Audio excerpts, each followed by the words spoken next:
жылга салыштырмалуу өзгөчө кылоолордун саны 68%га жана келтирилген материалдык чыгым 73%га аз болгон. Былтыркы жыл менен салыштырганда өрттүн саны 17,7%га кыскартылган.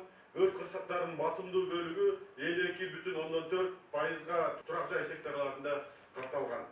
Өзүңүздөргө белгилүү болгондой, жайкы сууга түшүү мезгилинде республиканын аймагында сууга чөгүп каза болгон жарандардын саны жыл сайын жүздөп саналууда. Бул дагы биздин жарандардын сууга түшүү коопсуздугуна кайдыгер мамиле болууда.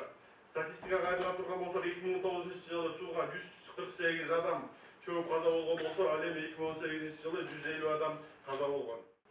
Ошондуктан ушул нерселерге өзгөчө көңүл бөлөйүк. Жоопкерчиликтен качпайлы. Региондордогу биздин бөлүмдөрүбүз, биздин департаменттин жетекчилери, ошол жердеги биздин кызматкерлерибиз ошол жерде жетекчилик эмнен тыс иш алып барбайт. Өзүнүн ишин көрсөтө албай атат деген жыйынтык чыгарса болот.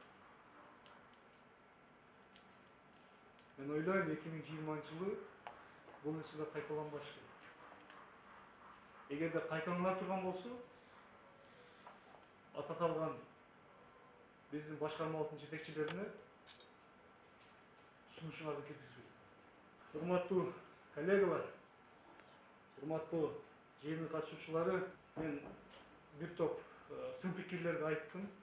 Жогору жакта биздин коллегаларыбыздар, орун басарымдар бир топ сын пикирлерди айтып атат. Мен ойлойм, кийинки отурум жакшы деңгээлде өтөт. Чечкиндүү биз чечимдерди кабыл кылабыз. Чечкиндүү сунуштарды киргизесиздер деп ойлойм.